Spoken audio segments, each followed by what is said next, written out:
The chairman of the Kogi State NGOs Network, Kongonet, Idris Ozovehe Muraina, has commended the support and partnership enjoyed from the state government. He said the current administration had technically taken cognizance and acted upon their demands on several instances. Most recent of such is the signing up of Kogi State to OGP and VAPP law. Muraina gave the commendation during the second annual general meeting held at the New Modern Age Hall, Lokoja. Our reporter has more. The theme of the year's annual general meeting AGM is Civil Society Organizations as Social Reformers in Kogi State. They said the civil society space is dynamic and unique with different thematic networks, striving to achieve its set objectives. Kongonet, as the apex umbrella body of the CSOs in Kogi State, is not an exception. Their roles and responsibilities are spent out in the Kongonet Constitution place the body at the apex level of civil society coordination in the state. The chairman, Idris Ozovehe Muraina, said the past 2 years has been interesting and difficult at some point, but in summary, they have won by setting out to refocus and restructure the network that was crowned with successful 2021 constitutional review. Annual General Meeting AGM betting the first ever published Kongonet Constitution. Muraina listed out some areas of their success. The network holistic and proactive engagement has led to some members of civil society organizations in Kogi State recommended to represent the interests of civil society in boards, as indicated in the laws that brought them into being. Our engagement style has always been civil, consistent, right-based approach, and that is the hallmark of our achievements.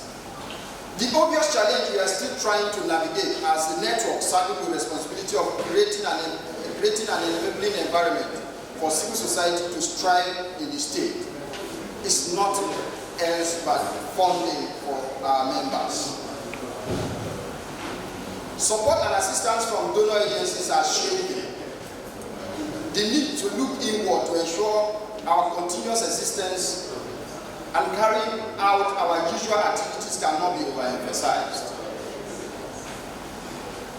In the light of the above, we have reached out to the state government, having introduced a budget line item to support administrative costs of CSOs in the state as one of the measures to combat the economic effect of COVID-19 since 2020 budget cycle.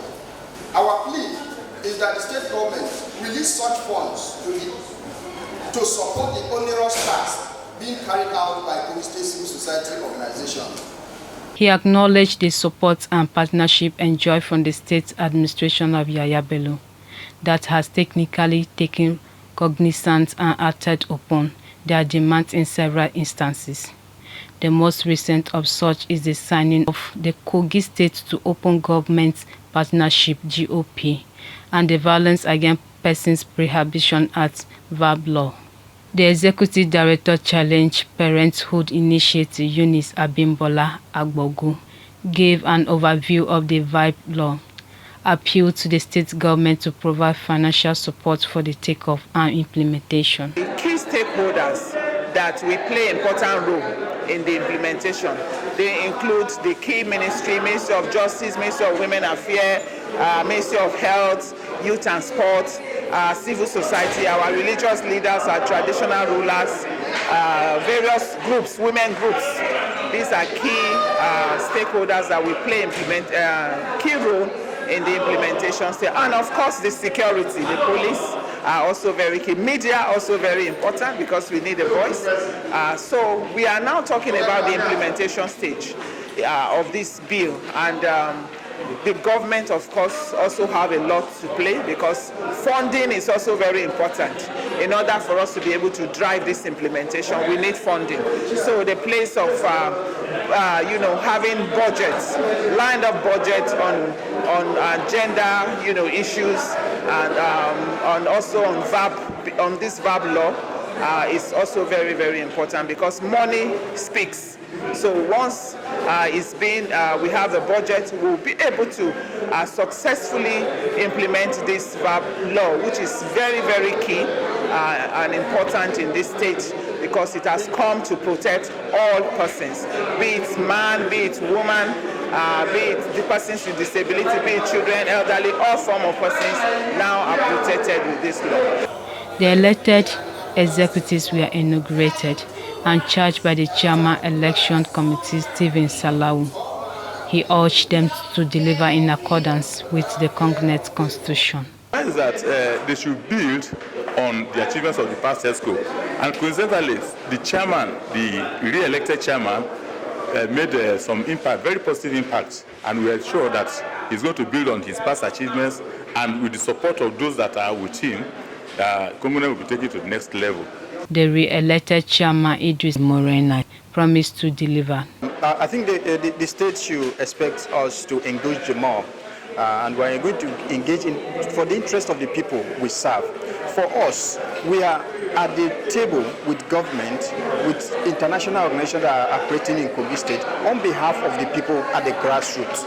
So the people should expect more from us in terms of linkage to ensure the best gets to them at the grassroots, even if they can't make it up there to be at their round table. If we are at their round table, we are already representing their interests, and that's what we've been doing, and we'll continue to do it, and even do more in a more innovative way. We are going to do it this time. The elected executives will join the re-elected chairman to run their affairs for a tenure of 2 years. Faith Abdul Ghaffar reporting for MLC TV.